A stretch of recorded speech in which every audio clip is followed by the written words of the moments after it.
Ini Buya bicara tentang merawat ketenangan hati. Tadi banyak disinggung oleh Mbak Dia dalam gelombang cinta ini. Lalu kemudian jalur-jalur yang ditempuh itu untuk merawat ketenangan hati itu seperti apa? Di dalam gelombang cinta ini kan tidak dijelaskan secara rinci, Buya. Bagaimana, Buya? Iya, ya udah. Kita nyambung aja. Saya ingin ngasih komentar tentang halaman keempat ini.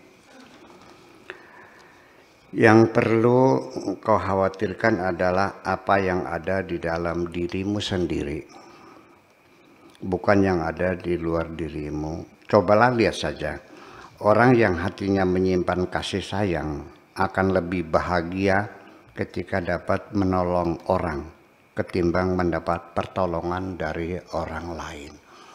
Ini kedamaian hati, menyimpan kasih sayang. Saya mau nanya, Pak Afkar, utang di banknya sudah jatuh tempo. Ancamannya rumah disita oleh bank. Seharga 500 juta. Tiba-tiba ini ada Horidin nih datang membantu Anda. Nih saya kasih pinjaman 2 tahun. Bukan hadiah pinjaman lah. Silakan dilunasi. Bikin kwitansi perjanjian, ya penting jangan disita. Ada orang membantu Anda sampai rumah Anda selamat tidak jadi disita, senang nggak? Senang. Seperti apa senang? Alhamdulillah. Seperti bulu roma meremang, betul nggak? Ya. Napas yang tadinya sesek, plong gitu, seperti sumbatannya keluar, kan begitu? Langsung bersujud, alhamdulillah, senang kan? Nah, sebaliknya sekarang saya menolong Pak Tato, saya yang nolong, atau Horidin sendiri, Hafidin nolong, yang menolongnya. Anda senang nggak bisa nolong orang? Ketika hatimu menyimpan kasih sayang, engkau mendapatkan kesenangan 3 kali lipat daripada kesenangan orang yang ditolong ini. Jadi ketika kita bisa menolong orang, kita mendapat kebahagiaan berlipat ganda daripada kesenangan orang yang ditolong itu. Ini perlu dihayati dengan baik ya. Bahwa berbagi kebahagiaan, membahagiakan orang lain, itu kita mendapat kebahagiaan yang sangat besar sekali. Badan kita sehat, pikiran kita tenang, hati kita damai, makannya lahap, tidurnya lelap, merasa ada suatu kepuasan yang luar biasa. Ya Allah, telah kusampaikan titipanmu, ya kan, kepada hambamu, dan aku mengajak orang itu untuk bersyukur kepadamu. Kebahagiaan yang dirasakan karena kebaikanmu, itulah yang sering saya sebut sebagai aroma sorga. Aroma sorga. Selengut-selengutnya surga. Ya, aroma sorga itu luar biasa. Beda. Jadi kalau orang yang senang karena ditolong orang lain, diselamatkan, itu kalau gelombangnya itu masih very high frequency. Tapi kita yang bisa menolong orang itu gelombangnya sudah ultra high frequency. Jadi gambarnya jernih. Ya. Ultra high frequency itu gambarnya jernih, nggak ada bintik-bintik. Tapi kalau very high frequency itu masih ada bintik-bintiknya. Iya, ya. Ya, dibandingkan dengan sekarang yang sudah 4G ya lain lah itu. Jadi artinya lebih tajam dan langsung masuk ke dalam jiwa kita kebahagiaan itu. Ada kepuasan batin yang luar biasa. Ini tolong dihayati. Jangan sampai kita hambur, tidak terdorong untuk berbuat baik karena kita tidak merasakan kebahagiaan itu. Cobalah dihayati. Lalu akhirnya Anda akan terdorong untuk berbuat baik kepada siapapun. Dan cirinya lagi, Kalau orang yang dasarnya memang hatinya menyimpan kasih sayang, ketika dia berbuat baik, itu tidak dikaitkan dengan anak siapa, warna kulitnya apa, warga apa, agamanya apa, nggak ada. Selagi dia berbentuk manusia, dilihatnya adalah hamba Allah juga. Jadi artinya nanti, kualitas kebahagiaan ini akan sangat levelnya berbeda-beda. Nah, kalau levelnya sudah tingkatannya Anda sudah termasuk al-mukhlasun, orang yang sudah dijamin ketulusannya oleh Tuhan, yang ikhlasnya sudah permanen, kebahagiaannya lebih tinggi daripada mukhlisun. Ya, tapi kalau hati Anda masih ria-ria, masih ingin sanjungan orang, ya kebahagiaannya terganggu. Iya, karena nggak ada yang lihat, Anda tidak terlalu bahagia. Jadi kebahagiaannya adalah bukan kebahagiaan yang datang dari Tuhan, tapi kebahagiaan sementara, rasa senang berbunga-bunga karena mendapat sanjungan orang banyak. Itu kebahagiaan palsu sesungguhnya. Benar palsu. Ya, dan biasanya orang yang ingin disanjung itu bibit awalnya adalah kesombongan yang ada pada dirinya, ingin menunjukkan dirinya lebih baik dari orang lain. Aku dermawan, aku kaya raya, aku sukses berhasil menghimpun materi dan sebagainya. Sekalipun dia itu melakukan syukuran menempati rumah baru, sesungguhnya tidak syukuran, dia sedang pamer rumah barunya kok.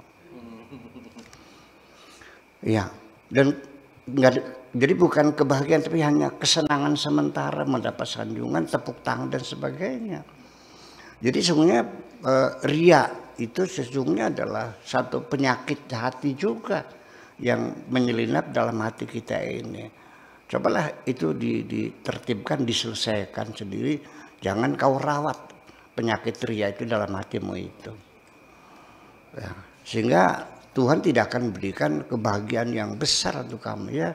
Nah, nanti di akhiratnya lagi, ketika engkau banyak beramal, banyak sedekah kepada orang, tapi di dalam hatimu ada penyakit ria, ingin disanjung, nah, nanti di akhirat kitabmu kosong, kebaikanmu nggak ada, kosong. Ketika engkau bertanya, wahai malaikat, mana sedekahku, mana jariyahku, mana wakafku?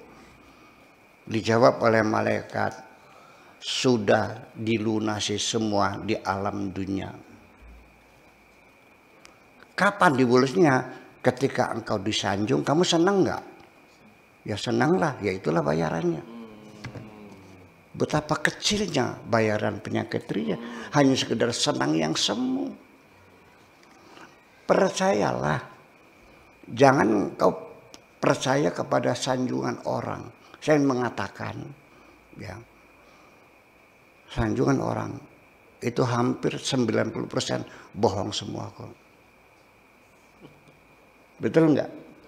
Hanya basa-basi, lagi ngolok, ngerti ngolok? Apa tuh bahasa Indonesia ngolok tuh? Menyanjung supaya dia menolong saya, supaya dia keluar duitnya gitu kan. Kalau bahasa kita Mbak Ilo, kita posting ada yang nge-like. Yang nge-like sedikit kita sedih, yang nge-like banyak kita senang. Senang ya. Iya, tapi kalau masalah like and dislike mah saya juga nggak masuk akal. Mariah Carey dan Whitney Houston itu oktav 8 ya, Houston tuh. Ya, nggak ada suara yang melebihi dia itu. Dengan Mariah Carey, siapa yang nggak kenal?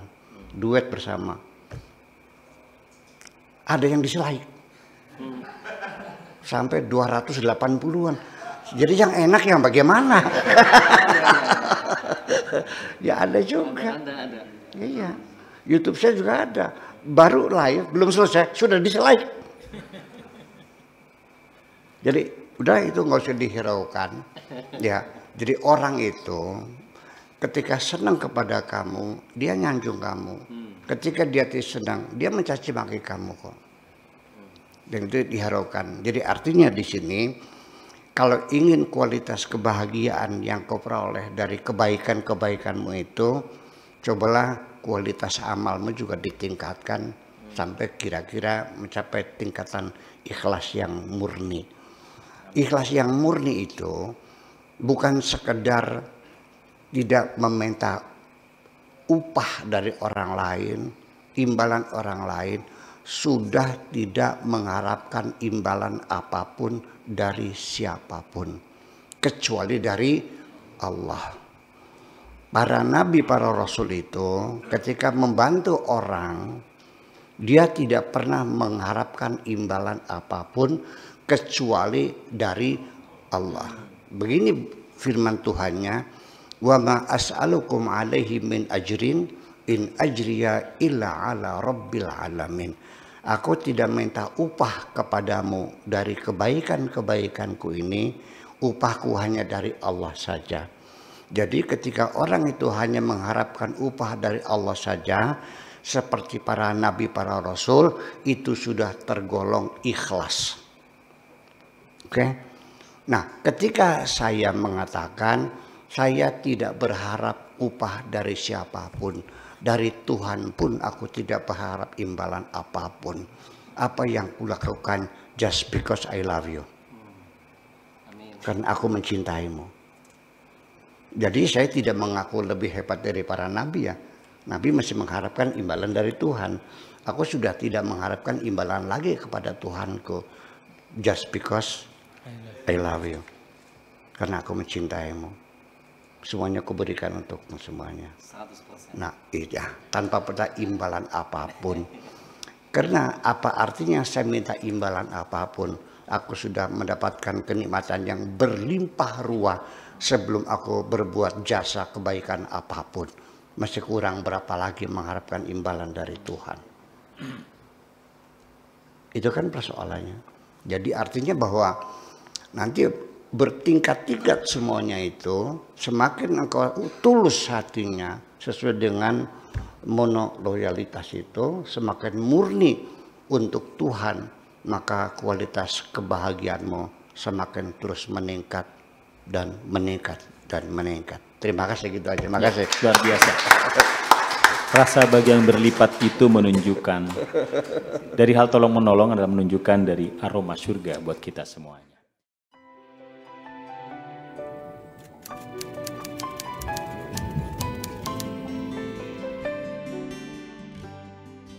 Aku hanya ingin berbagi kebahagiaan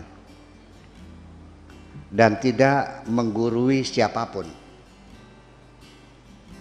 Terlalu sulit bagiku untuk menyalahkan siapapun.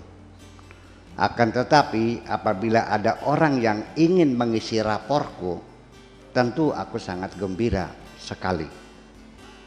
Dan kujamin aku tidak akan sakit hati sedikit pun.